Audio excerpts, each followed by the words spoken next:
Boa noite, galera. Primeiro, me apresentando aqui, eu sou o João, sou desenvolvedor no Mercado Livre, iOS. Opa, cliquei sem querer. E hoje eu quero mostrar uma apresentação para vocês sobre o LDB, sobre debugging. Então, uma introdução aí às ferramentas de debugging. Eu sou um péssimo designer de slides. Vocês vão ver que, vocês acabaram de ver o slide do Maurício, sabe aquele meme do cavalo que metade está bem desenhado, outra metade é desenho de criança? Agora a minha parte é o desenho da criança. Então, não esperem muito na questão do slide, mas espero que vocês gostem do conteúdo. Então, vamos lá. Isso aqui é tudo que a gente vai ver hoje. Espero que vocês estejam conseguindo ler minimamente bem. Primeiro assunto que a gente vai tocar é um pouquinho do básico de LLDB, o que é LLDB, comandos básicos, entender como tudo funciona. Vou apresentar uma ferramenta para vocês chamada Chisel, feita pelo time de engenharia do Facebook. E também vou explicar um pouco de como a gente consegue manipular aplicações iOS em tempo de execução, usando o LLDB. É uma coisa bem, assim, diferente, eu acho que é o que a maioria vai gostar bastante da Talk. É algo que muda muito a maneira que a gente pode vir a programar código em iOS. E também eu vou aproveitar e fazer uma demozinha desse terceiro ponto no final, se der tempo, né? Se não der, não faz mal. Então vamos lá. Primeiro assunto que eu vou abordar, né? Antes da gente falar de LLDB, vamos falar um pouco sobre por que ele é importante, por que debugging é importante. Print debugging é uma técnica que, quando a gente vai aprender programação, é a primeira coisa que a gente faz na vida, né? Que sai lá tocando um monte de prints para ver como que nosso programa tá se comportando. E eu já vou fazer um disclaimer aqui, que print debugging é muito diferente de logging. Logging é uma coisa, print debugging é uma outra estratégia completamente diferente. E é o print debugging que eu vou estar abordando aqui nesse comecinho de apresentação. Dá para ver bem, dá para ver legal. Então aqui, por exemplo, é um exemplo de print debugging, que a gente sai colocando um monte de prints para saber até onde nosso código está sendo executado. Baseado no console, a gente vai saber, né, vai ter uma noção. Exemplo de print debugging. Segundo exemplo, vai ter um processo complicado que vai manipular um valor, e aí a gente sai tacando um monte de print no valor da variável para saber como que ela está evoluindo no meio da função. Esse é o segundo exemplo. E o terceiro exemplo aqui, esse aqui é o pior de todos, a pessoa já começou a confundir print debugging com logging, e, essa linha 10 aqui é maravilhosa. Façam uma empresa de vocês. Só para ficar claro, é 100% irônico, não façam. Isso vai sobrar para mim. Printar alt token é sacanagem. E, isso são 3 exemplos de inúmeros outros que a gente pode estar fazendo print debugging e é péssimo. No final, a gente tem isso, né? Primeira curiosidade da noite, vocês sabiam que dá para nomear nomes de função com emojis? Eu aprendi faz pouco tempo, é bem interessante. Ela pode aceitar qualquer Unicode, é muito louco. Bom, vamos começar agora a talk de verdade. Eu apresentei primeiro o problema e a gente vai falar agora sobre o que soluciona esse problema, que é o LLDB. O que de fato é LLDB? O que isso significa? LLDB nada mais significa que Low Level Debugger, é o que a sigla em si significa.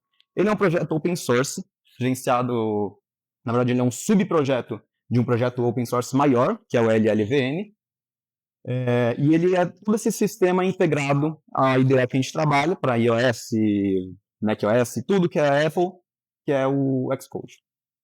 Ele conta com um sistema de REPL, que a gente pode falar mais simplesmente que é Read, Evolve, Print Loop, basicamente um ciclo de leitura, avaliação de código e impressão. É basicamente um loop de debugging, né? Que a gente sai lendo valores, manipulando, printando qual foi o resultado dessa manipulação e segue esse ciclo. A gente consegue pausar o código, consegue inspecionar código, executar código, manipular código.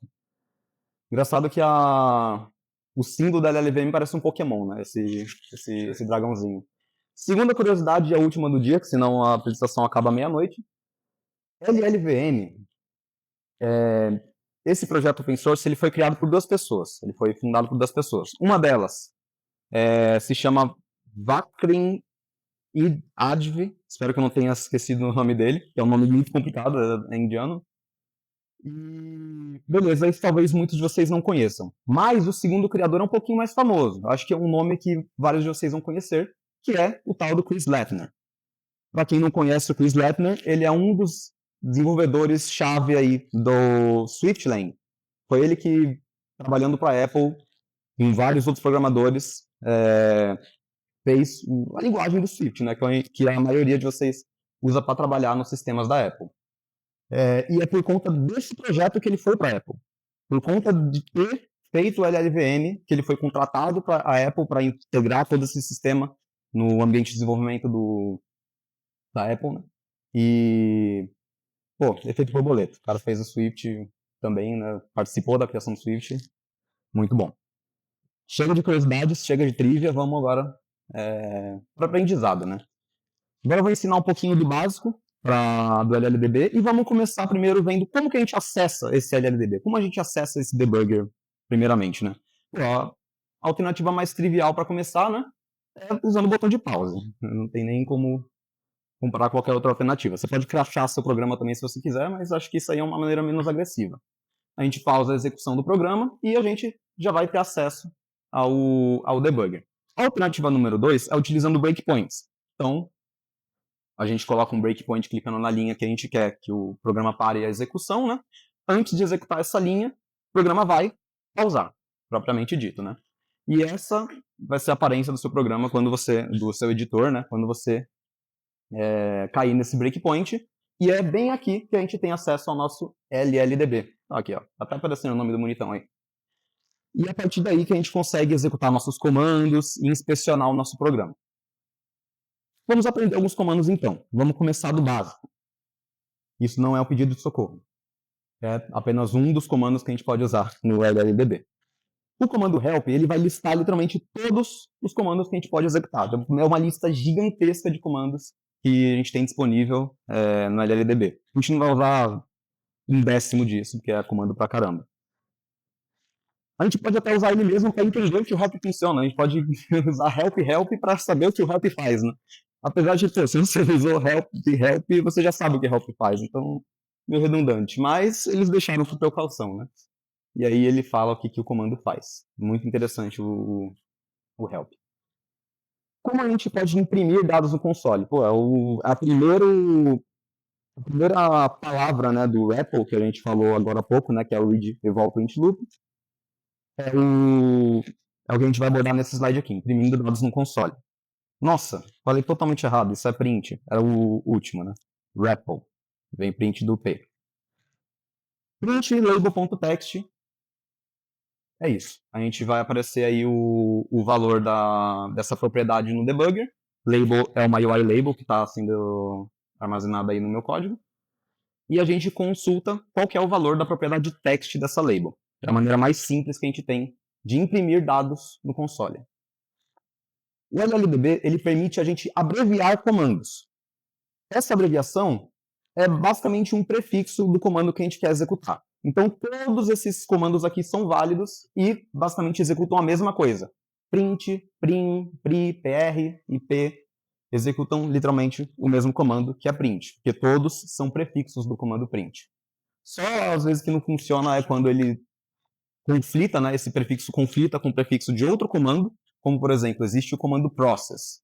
E aí ele tem o mesmo prefixo de print, né, que é pr, só que nos Xcodes mais recentes ele já sabe dizer que, pô, pr é print.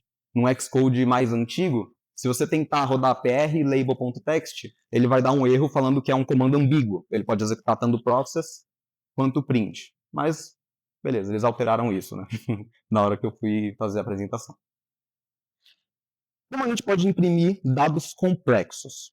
Né? Aqui a gente imprimiu só uma string, um dado um pouquinho mais de boa, um pouco mais comum.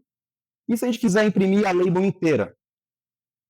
A gente pode rodar o mesmo comando, aqui eu já usei ele da forma abreviada, que é P, e pedir para ele imprimir a variável label para mim. E ele imprimiu um resultado bem complexo, né? Ele está uma label bem verbosa.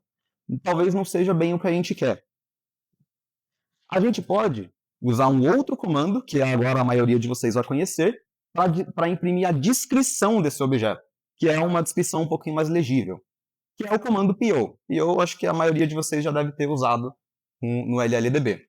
Quando a gente utiliza o comando PO, que significa Print Object, a gente imprime a descrição desse objeto, e é uma descrição bem mais legível, a gente consegue ver a classe dessa propriedade, endereço de memória, algumas outras propriedades ali que ficam mais fáceis de entender. E eu coloquei aqui uma curiosidade, né, que é basicamente quando você roda o comando PO, ele imprime a propriedade debug description dessa classe. Então, eu fiz um exemplo aqui, né, fazendo apenas o print da propriedade debug description dessa label e ele imprime literalmente a mesma coisa. Beleza, isso é como a gente imprime dados. E agora, como a gente pode manipular esses dados? É tão simples quanto. A gente pode usar o mesmo comando, plabel.text, e ao invés de acabar por aí, a gente coloca um sinal de igual, sinal de atribuição, e a gente pode alterar esse valor da maneira que a gente quiser.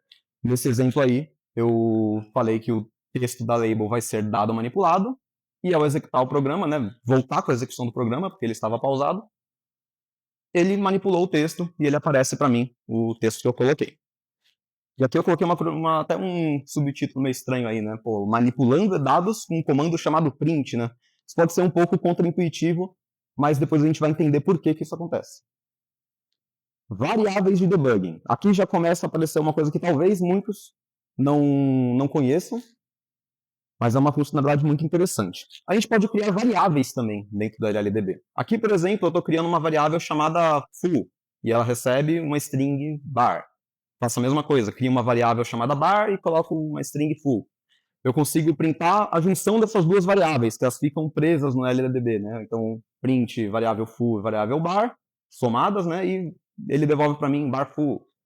Eu posso atribuir essas variáveis para propriedades que eu tenho no meu código. Por exemplo, o texto da minha label. E eu vou atribuir ao texto da minha label o valor das variáveis que eu acabei de criar no LLDB. E ele alterou, tanto aqui no programa, quando eu voltei à execução, também fiz uma impressão ali na última linha, mostrando que ele alterou o texto da minha label. Isso é...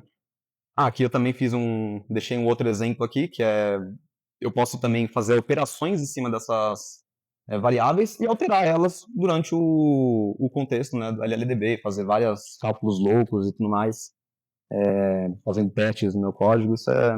Eu gosto bastante de usar essas variáveis. Variável de escopo, para finalizar aqui um pouquinho desse básico de LLDB, a gente consegue ver, quando a gente pausa a execução do programa, todas as variáveis que estão no escopo atual que eu interrompi a execução do código, com esse comandinho chamado frame variable. Ele, de novo, né, dá uma descrição bem verbosa, né, de todos os componentes que estão no escopo atual, utilizando o atributo tracinho "o", eu consigo printar a descrição desses objetos, de novo trazendo aí uma coisa um pouquinho mais legível. E reduzir também a quantidade de propriedades que aparecem de cada variável que está no escopo atual. Então é bem legal esse comando. Mas esse comando é muito difícil de ser usado por quê? Porque ele é literalmente o resultado dessa telinha que a gente tem à esquerda do debugger. Quando a gente vê essas variáveis aí na esquerda, né, quando a gente pausa, ele é literalmente o resultado do comando frame variable. Então ele meio que já é sempre executado quando a gente pausa a execução, né? Mas de qualquer forma ele não deixa de ser um comando bem importante quando a gente sabe usar. Eu não sei, mas ele é bem interessante. Agora vamos ir um pouco por dentro, né, por trás no caso, né, dos comandos p e po, né? Como eu deixei aquela dúvida ali no subtítulo do slide, que a gente manipulou dados usando o comando chamado print, vamos entender por que isso acontece, né? Quando a gente usa o primeiro comando que a gente aprendeu aqui hoje, né, que é o help, e tenta entender um pouco mais sobre o que faz os comandos p e po, a gente consegue ver já umas coisas bem interessantes. Porque os comandos, além de imprimirem dados, eles conseguem executar expressões. Qualquer expressão. E a gente consegue ver aqui também, no final de cada linha de ajuda, P, né, P de print, é uma abreviação para do imprint, que é um comando bem esquisito que talvez muitos não conheçam. PO também é uma abreviação para o comando do imprint com o atributo "-o". Para quem estava acostumado com o Xcode mais antigo, acho que a partir do... não incluindo 15, né? 15 para baixo seria o 14, 13, 12. Isso está um pouco diferente. Talvez você esteja estranhando. Porra, do imprint? Eu não sabia que era do imprint. Eu pensava que era um outro comando. O outro comando seria expression. Antes do comando do Xcode 15, expression, quer dizer, p, era uma abreviação do comando expression. E com esse comando a gente conseguia executar expressões e tudo mais, e ficava um pouquinho mais claro na nossa mente por que ele consegue fazer, né, executar expressões, tipo manipular dados e não só imprimir, né. A partir do Xcode 15 para frente, eles trocaram isso completamente. Dane-se expression. Agora a gente vai usar um novo comando que é muito melhor, chamado do imprint. Do in, ele significa do what I mean. Faça o que eu digo, basicamente. Faça o que eu quero que você faça.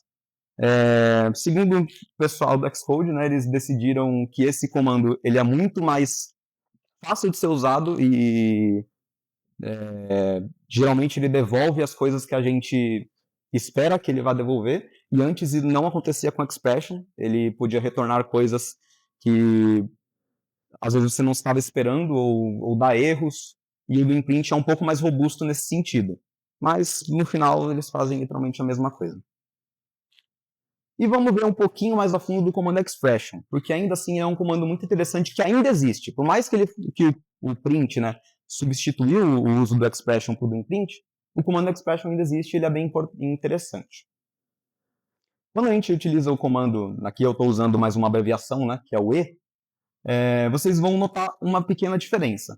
Toda vez que eu rodo o comando expression, ele retorna, né, o valor da minha expressão, aqui no caso 10 vezes 10 ele retorna 100, só que ele tem uma informaçãozinha ali à esquerda, né? Esse cifrão R0. O que é isso? Não estou entendendo. São resultados persistentes, que é a maneira que eles falam na documentação, né? Sempre que o expression devolve um valor, ele persiste o resultado dessa expressão em memória. Então aqui, por exemplo, ele está persistindo o valor 100, persistindo o valor 100.000, e eu consigo acessar esses valores. Então, está vendo que aqui na linha 2 eu estou consultando o resultado da expressão de cima. E por aí vai. Eu posso fazer coisas malucas aqui também com essas variáveis. E um ponto muito interessante, que talvez tenha até sido muita dor de cabeça para quem já mexeu com LLDB. Resultados persistentes são referências strong. E elas são mantidas pelo resto da execução do programa, mesmo que você saia da seção LLDB. Então, se algum dia vocês já tiveram problemas com o debugger ou com algum bug que vocês estavam investigando, e você deu o PO ou o PIN em alguma classe, alguma struct da vida, e estava suspeitando de algum memory leak da vida, porque ela não estava sendo desreferenciada, não estava sumindo na memória, muito provavelmente é por causa do PI que vocês rodaram, porque ele foi mantido em memória por conta dessa variável que ele cria, né? Então, muitos desse comportamento estranho que talvez um de vocês devem ter percebido, pode ter sido por conta disso. Mas isso é pré-15? Xcode 15. O do imprint, por padrão, ele não persiste resultados. Porém, você pode. Você tem um atributo lá chamado persistent results e ele vai fazer a mesma coisa, literalmente. E aí sim, são referências strong e você pode ter o mesmo problema. Mas antes do Xcode 15, era isso aí. Bom, além desses comandos, né, a gente pode também aprender um pouquinho sobre como controlar o fluxo do nosso programa quando a execução dele está pausada, né? Esses 4 botãozinhos aqui são importantíssimos e são bem úteis enquanto você está debugando o programa. O primeiro deles, chamado continuar, né? Com esse botão, pô, olha, trivial, quando você clica nele, ele resume a execução do programa. Ele vai executar normalmente. O próximo comando já é um comandinho um pouco mais interessante, chamado de step over. O que ele faz, basicamente? Ele vai para a próxima linha de execução do programa, sem entrar em escopos mais profundos. Pô, o que eu quero dizer com isso, né? Aqui a gente está na linha 40. Se a gente clicar em Step Over, ele vai para a linha 41. vocês podem ver que na linha 41 tem uma chamada para uma função chamada foo, que ela está definida aqui embaixo. Se a gente clicar em step over de novo, ele vai direto para a linha 42. Ele não vai entrar na função foo. Isso é o que o step over faz, ele mantém o mesmo escopo. O próximo comando é o step in. Qual é a diferença de step over para step in? O step in, se ele encontrar um escopo mais profundo, ele vai tentar adentrar nesse escopo. E qual que seria a diferença de execução, então? A gente está na linha 40, a gente vai agora para a linha 41, a gente vê que tem uma chamada aqui para uma função. Se a gente clicar em step in de novo, a gente vai entrar no escopo dessa função. Então, está vendo agora que o debugger ele parou na linha 46, e aí vai seguir no escopo dessa função até o final dela. E tem também o step out. Por que o step out é importante? O que ele faz? Se a gente estiver dentro de um escopo aqui, digamos que eu cliquei sem querer no step in e eu queria ter clicado no step over para ir para a linha 42, estou dentro da função dessa função aqui. Dá para ver que ela tem um for aqui que vai ser executado 10 vezes. Pô, se eu ficar dando um step over, eu vou ter que executar 10 vezes para sair dessa função. Ou eu vou ter que colocar um breakpoint aqui para ele parar na linha 42 e resumir a execução do programa. Enfim, muito trabalho, 2 cliques, pelo amor de Deus, sou programador, preguiçoso. Existe um botão que resolve esse problema. Se a gente entrou no escopo sem querer, ou se a gente quer sair desse escopo para ir para o mais acima, esse botão faz esse trabalho. Então a gente está dentro da função pull, se a gente clicar no step out, a gente volta para fora, pulando, né? Não pulando, né? Mas resumindo a execução do programa até sair do escopo dessa função. Basicamente isso que o step out faz. Bom, chega de comandos, chega de funções do debugger. Vou falar um pouquinho agora sobre esse .lldb init. O que seria esse carinha? Ele é um arquivo de configuração que a gente pode criar para nossos projetos Xcode, que basicamente cria uma configuração que a gente pode deixar para o LDB, meio que criar comandos para a gente, meio que fazer uma pré-configuração do nosso terminal, do nosso console, do jeito que a gente prefere trabalhar, né? Dá para manipular o comportamento do debugger, a gente pode criar novos comandos, criar alias para outros comandos, né? Que seria, tipo, criar meio que uma abreviação nossa. Se eu quiser chamar, sei lá, YOLO e fazer com que YOLO execute print, eu consigo fazer isso. E com LLDB init a gente consegue manipular esse tipo de coisa. E esse arquivo é muito importante. Dá para fazer muita coisa da hora com ele e vai potencializar o uso da ferramenta, né, da estratégia aqui que eu vou mostrar para vocês no final da apresentação. No padrão, ele é carregado do diretório raiz do seu computador. Então, nesse tiozinho aqui, né, lá na raiz do Mac, você vai criar esse arquivo chamado .lldbinit e ele vai tentar carregar esse arquivo de lá.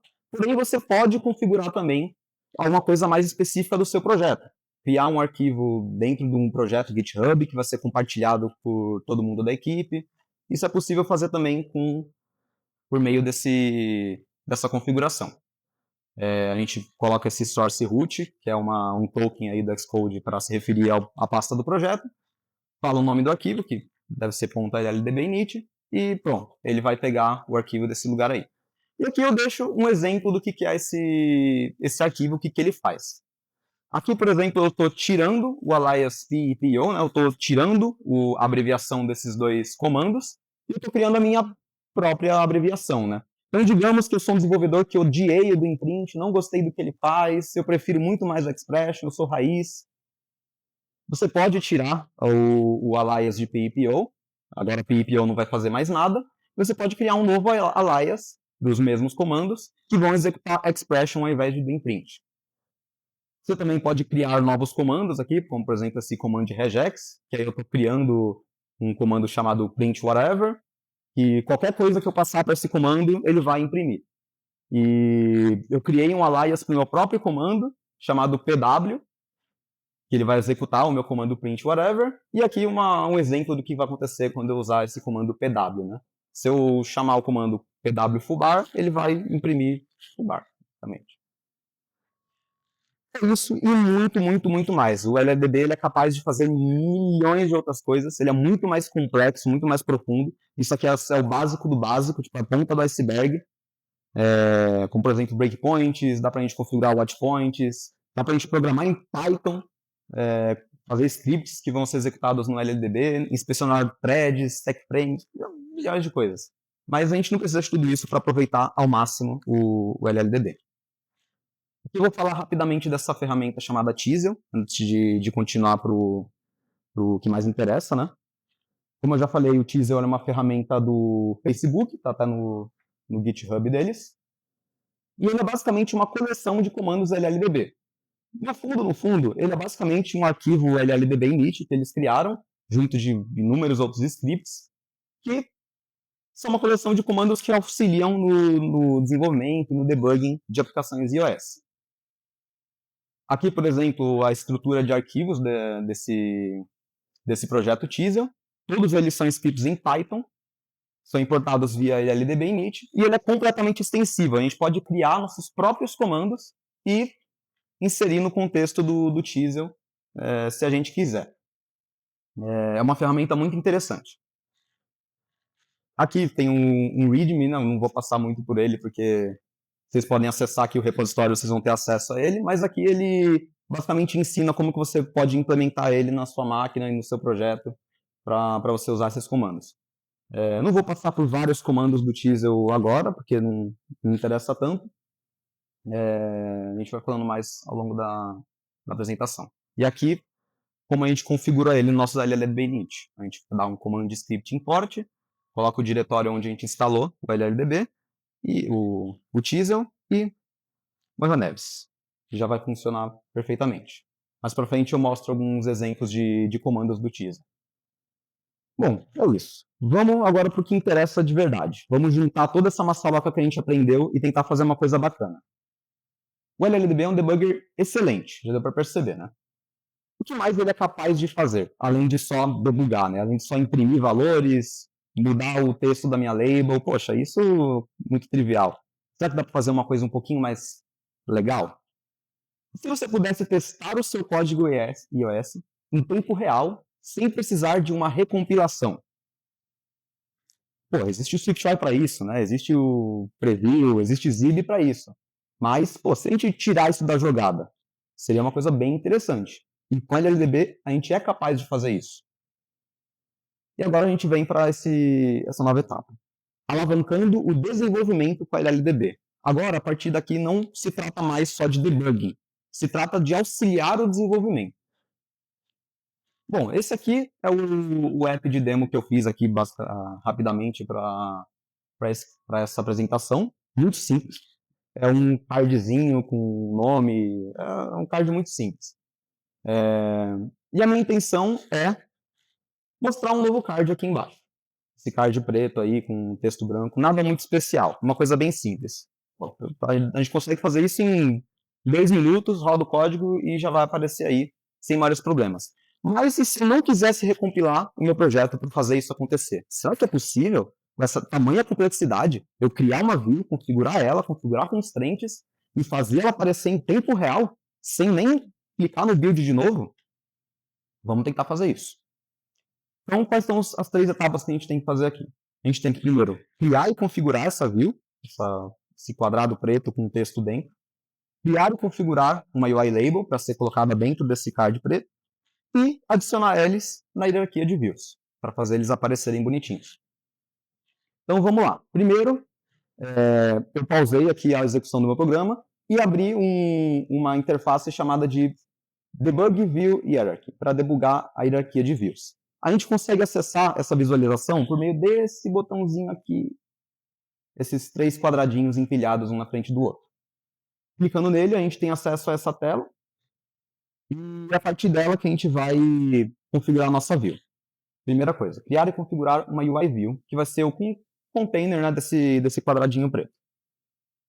Primeira coisa, né? Como a gente já aprendeu anteriormente, a gente pode criar variáveis no LLDB. Então vamos tentar criar uma UI view, né? Não vamos tentar criar uma int, uma string, que é sem graça. Vamos tentar uma UI view direto. e já deu pau, já não deu certo. Ele fala para mim que ele não consegue entender o tipo var, a gente não sabe por quê, e quando a gente tenta explorar um pouco mais a fundo por que essa sintaxe não deu certo porque ele entendeu como Objective-C. Ele espera que eu defina o tipo antes, né? No caso aqui, nesse exemplo, eu coloquei int, criei a variável chamada num1, dei o valor de 100, funcionou. Ele meio que entendeu que eu estou tentando executar código Objective-C e não código Swift. Então, vamos explicar para esse comando burro que é para executar código Swift. Então, a gente não vai mais conseguir utilizar o comando p, que é uma abreviação de print, a gente vai ter que usar o comando da maneira mais crua. A diferença aqui é esse atributo aqui, chamado "-lSwift". Basicamente está dizendo para ele executar esse código, nessa expressão, no contexto do código Swift. Rodando essa linha de código, deu pau de novo. Qual que é o problema agora? Ele não conseguiu achar o tipo UIView no escopo. Não conseguiu, simplesmente. Ele não está encontrando, não sabe o que é uma UIView. Isso acontece basicamente porque, nesse escopo atual, ele não está com o UIKit importado, né? Não sei porquê, nas versões anteriores do Xcode isso funcionava, mas eu tive que quebrar a cabeça para essa apresentação para dar certo, né?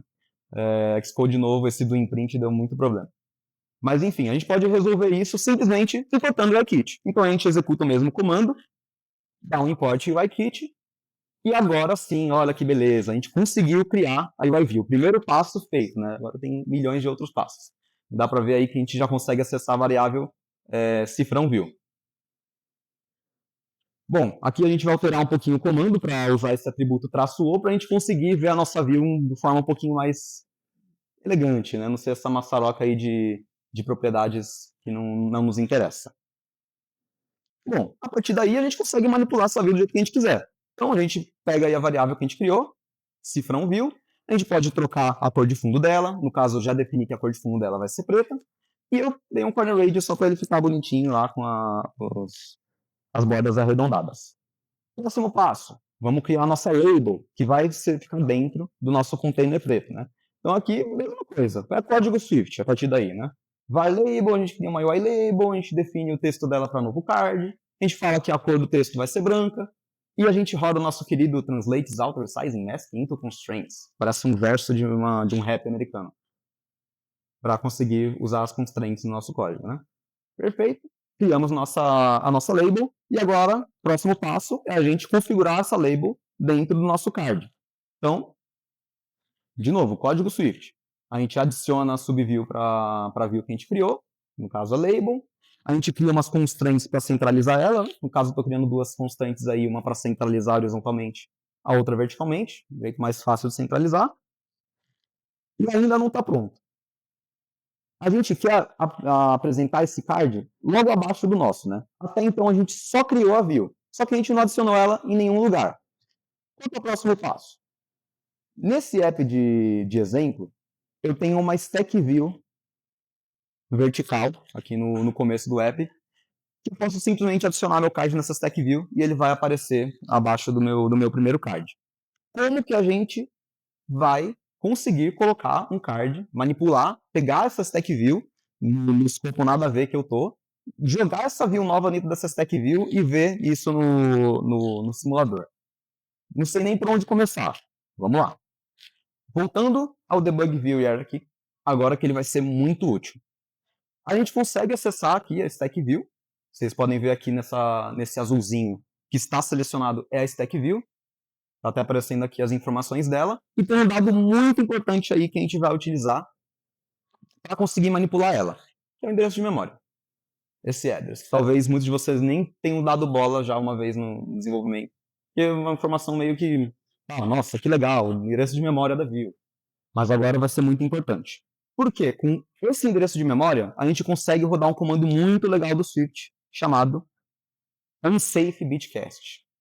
Tudo que é unsafe a gente não gosta muito, né? Mas para debug em desenvolvimento, ele é muito útil. E que raios isso faz? Passo um endereço de memória, passo um tipo. Ele tenta castar esse endereço de memória para um tipo, e ele vai retornar uma propriedade para mim se ela existir, né? Então, se a gente executar esse comando lindo, ele vai me devolver isso. ele vai devolver aqui a stack view que eu quero. Então, olha, beleza, a gente já consegue ter acesso à stack view que a gente quer manipular no debugger. E olha que eu não, para vocês entenderem, eu não estou travado num breakpoint, nada. Eu simplesmente pausei o programa, seja lá onde ele tenha parado a execução, eu consigo manipular essa stack view. Eu não preciso colocar um breakpoint onde ela foi criada para conseguir manipular ela. Isso é muito interessante também. Beleza. E agora, o que a gente faz? A gente pode rodar esse comandinho aí, muito lindo também. Unsafe bitcast, a gente pega a nossa stack view e a gente roda o lindo comando add arranged subview para adicionar o card que a gente criou dentro da stack. Rodando isso, não vai funcionar. Não aconteceu nada. Deu para ver que o comando foi executado, mas quando a gente abre o simulador, nada acontece ainda. Por quê? A gente não voltou a executar o nosso programa, né? A gente não deu o resumo. A gente pode dar o resumo, sair do contexto de debugging e beleza, até vai aparecer o card. Mas e se a gente quiser continuar trabalhando? Se a gente quiser continuar sem precisar resumir o programa? Existe o comando que ajuda isso. Que auxilia exatamente nesse ponto, que é chamado catransaction.flush. Na verdade, não é um comando, né? Isso aqui é código Swift também, porque estou executando com o do imprint. O que ele faz, basicamente, é renderizar as alterações que a gente fez no debug. Tem uma explicação muito mais complexa e linda para isso, mas para simplificar eu vou falar isso. Né? Ele vai renderizar todas as alterações que a gente fez até agora. E no teaser, né, que eu ensinei para vocês há pouco, sobre o que era e como instalar, eles têm um comando para fazer exatamente isso, chamado ca-flush. Se a gente rodar esse comando ali direto na LLDB ca-flush, ele vai executar exatamente esse comando. E quando a gente roda isso, voilá, vai aparecer o nosso card em tempo de execução, sem precisar buildar, sem fazer nada. Isso é muito maneiro. Oi? Continua pausado. Ele só renderiza, né? Não precisa resumir a execução. Poxa, esses comandos, né? Poxa, por mais que sejam tão legais, são bem diferentes, né? São muito longos, pô. Sair escrevendo toda vez que a gente precisar rodar um comando, essa linha gigantesca aí de código é absurdo. É aí que entra o ponto LLDB init.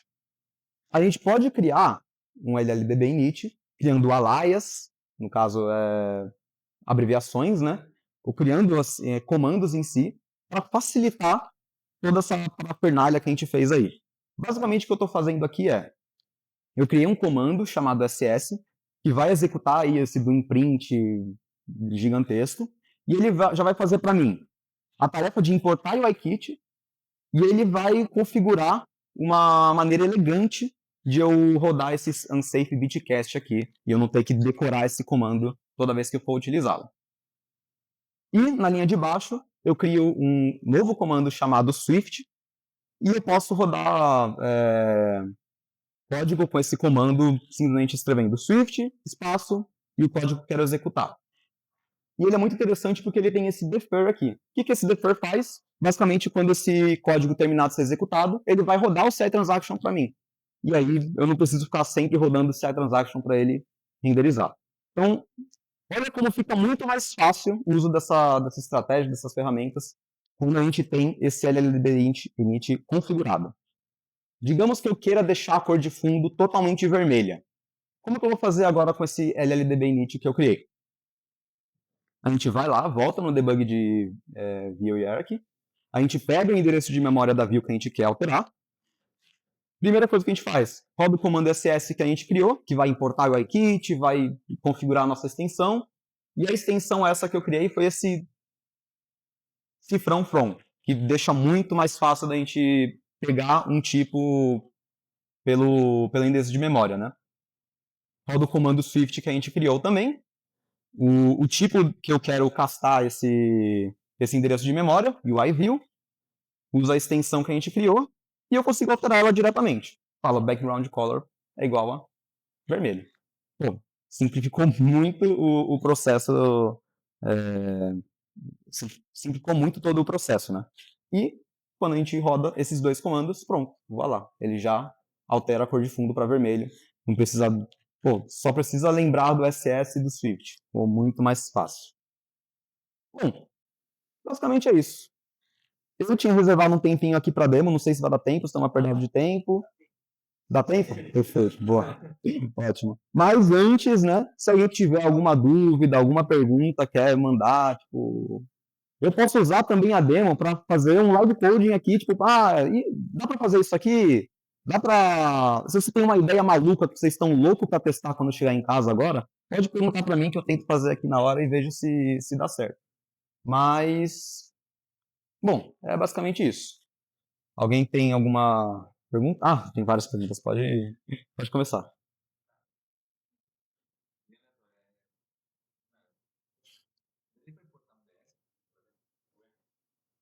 Dá para importar qualquer coisa. Se você tem vários módulos no seu app, por exemplo, você pode importar qualquer outro módulo, sim, e trabalhar em cima dele.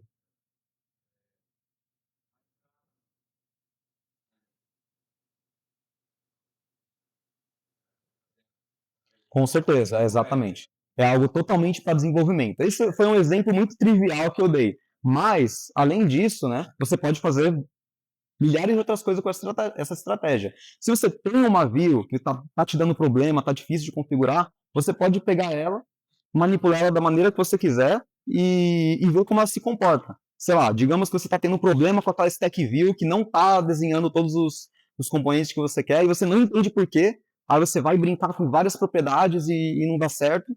Você pode sair brincando no debugger, mudando propriedade por propriedade, vendo em tempo real como ele se comporta, sem precisar trocar propriedades, rodar o código. Então, é mais para esse uso que a gente pode usar essas ferramentas. Pode falar.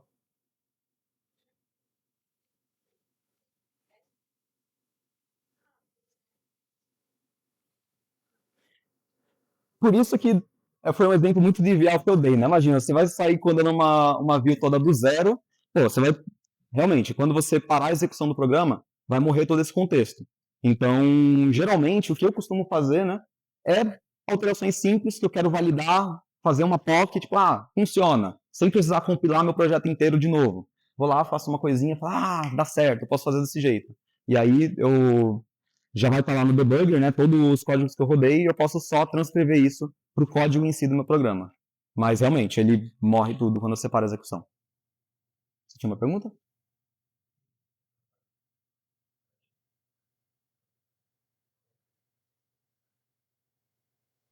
Exatamente. Se você rodar, por exemplo, digamos que você tem uma classe lá, você entrou numa view, deu um push numa view, ela criou uma view model, por exemplo, pausou a execução do programa, você deu um print nessa view model para ver o que tem lá, se está tudo certinho, tá? E aí você clica no back button. Pô, teoricamente essa view vai ter que morrer, tudo essa view vai ser jogado fora da memória. Não a view model, porque você deu o print nela. E o debugger vai guardar uma referência strong dessa view model. Então, por mais que a view tenha morrido, tenha ido para o saco, a view model vai continuar ali por conta dessa referência strong. Então, qualquer coisa que você printar, qualquer que seja o retorno dela, né, vai ser mantido em memória. Até o fim da execução do programa. Alguém mais tem alguma pergunta? Não? Bom, beleza. Acho que a gente pode fazer, então, um pedacinho de demo. Deixa eu ver se já está aparecendo. Acho que eu tenho que configurar uma coisa aqui para espelhar na tela, né? Confirmar só para ele não perder a gravação. Mas pode voltar para ele espelhar a tela. Eu faço isso aqui. Vai no ajuste, no settings. Displays aí, Telas. Aí você podendo usar como tela principal, você volta Tá. espelhar. Espelhar, né? Mas é o contrário. Pode ser. Pode ser assim? Beleza. Perfeito. Nossa senhora, tá gigante esse dock. Meu Deus do céu, parece um velhinho usando o PC. Oxi. Eu consigo mexer aqui pelo menos? Consigo. Eu não consigo mexer no dock, maravilhoso. Já reduzi o dock pra ficar. Arrasta no meio. Eu tenho. No meio. Porra, não sei usar Mac, olha que maravilha. E não sabe usar. Fazendo debug. Não consegue reduzir o dock, tá ligado? Não sabe usar macOS. Boa, perfeito. Vamos lá. Vamos mostrar um pouquinho disso aqui em tempo real. Beleza, essa aí é a demozinha que eu acabei de mostrar na apresentação. Então, vamos lá. Começando pelo pelo princípio, né? Vamos abrir aqui o debugger de views. E aqui o primeiro problema que eu quero resolver, né? Aqui tem dois problemas que eu quero resolver. Primeiro, essa label que está cortada, prioridades de compressão aqui.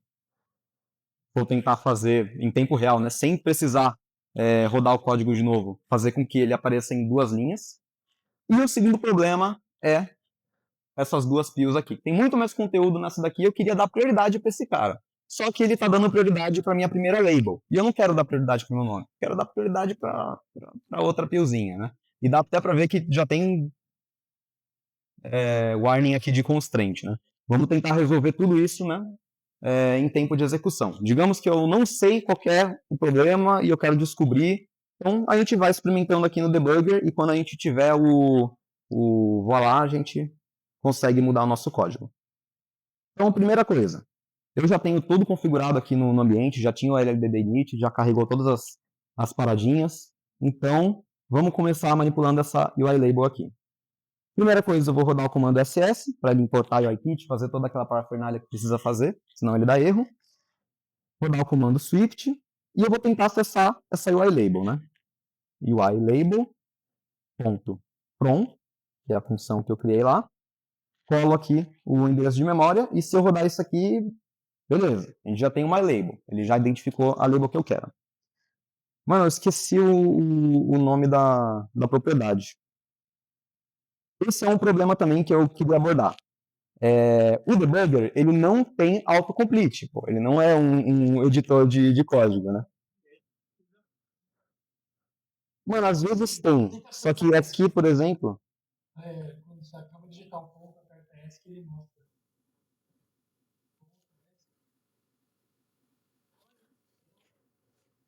Coisa de Xcode de novo, mano.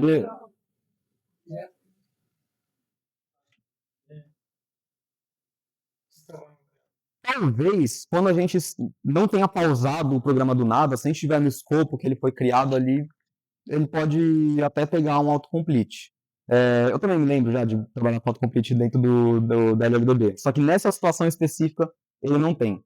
O que eu costumo fazer, nesses casos que, pô, me deu branco e eu esqueci qual que é o nome da propriedade que eu quero alterar, eu venho aqui, mexo na variável que eu quero, crio uma UI label, eu quero mudar o número de linhas. Tá aqui, number of lines. Eu uso o autocomplete do editor, e aí eu passo isso pro debugger, né?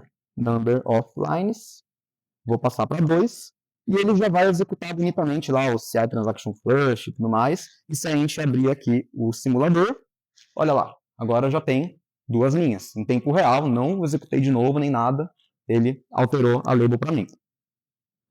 Beleza. O outro problema disso é que ele não atualiza o debug de view e arc, né? Ele pega um snapshot de quando a gente executa, né, quando a gente faz a execução. Se a gente quiser ver ele atualizado, a gente vai ter que resumir a execução do programa e abrir de novo. E aí, perfeito, ele vai aparecer aqui as duas labels. Isso é mais além que um problema, é como a ferramenta foi criada, né? Beleza, primeiro problema resolvido. Agora, eu quero resolver o segundo problema. Eu quero dar prioridade para essa label aqui que está cortada, está aparecendo as 3 reticências. Eu quero que ela apareça por completo. Vamos fazer isso também. E bora lá. A gente pega essa label que a gente quer alterar, a gente pega o endereço de memória dela e a gente faz o mesmo processo. Swift, UI, label, from, passa o endereço de memória dela. E para resolver isso aqui, vai ter outra função gigantesca que eu vou tentar lembrar de cabeça. Provavelmente eu não vou conseguir, mas vamos lá. Set content compression resistance priority. Esse cara vai dizer, vai aumentar a resistência à compressão dessa label. Ela vai resistir a ser comprimida e vai tentar se mostrar no seu tamanho total, né? A gente passa que é required, que ela tem que resistir, né? Para o eixo horizontal. De tanto rodar esse comando do Corei, cara, olha que bizarro, mano. E, bora lá. Exatamente, errou uma coisinha, galera. E, olha lá. Ele alterou em tempo real e agora deu prioridade para essa label. Se a gente executar de novo o debug de view e arc, vocês vão ver que o probleminha de constraint já sumiu também. Então, digamos que eu não soubesse qual era o problema, eu estava lá brincando, tudo mais, tentando resolver.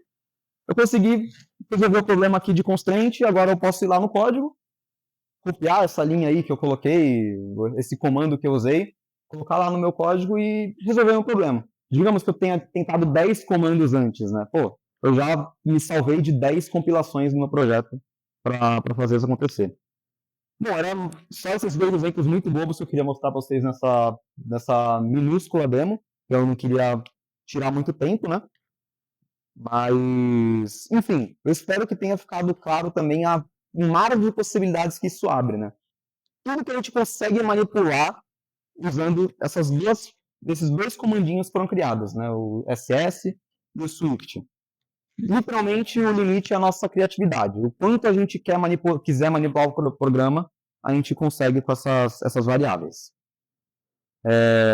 Alguém tem alguma ideia aí que quer testar, validar aqui no debugger? Quer tentar fazer alguma coisa louca? Pode falar. O SwiftUI, teoricamente, você não precisa disso, né? Porque tem o preview e tudo mais. E o SwiftUI é muito mais declarativo, né? Você não tem lá as classes para você manipular. O buraco é um pouco mais embaixo para você trabalhar com esse tipo de debugging.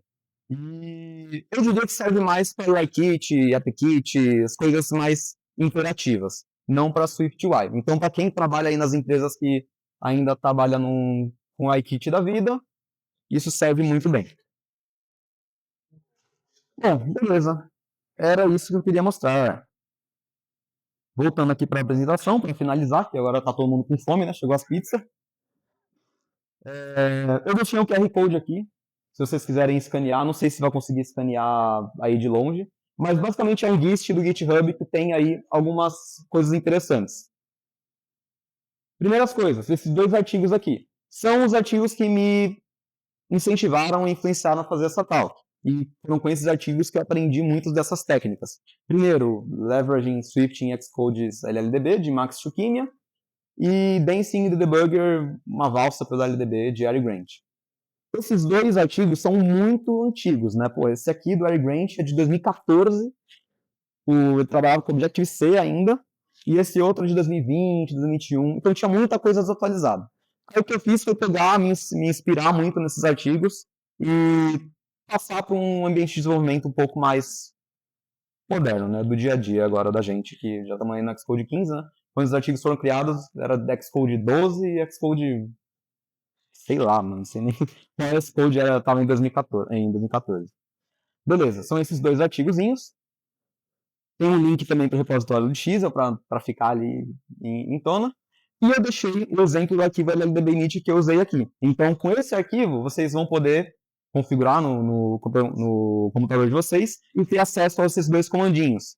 O SS para configurar o ambiente e o Swift para executar os comandos. E vocês podem alterar e colocar o nome que você quiser. Pode colocar o nome do cachorro, pode colocar seu próprio nome, enfim, vai de vocês. Então, bom, é isso. Finalizando. Não tenho mais nada.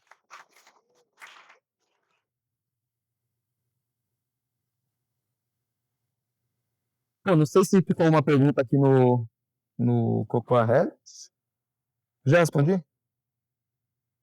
Ah, de usar o SwiftUI. Ah, tem que fazer esses malabarismos todos. É isso. Bom, encerrado.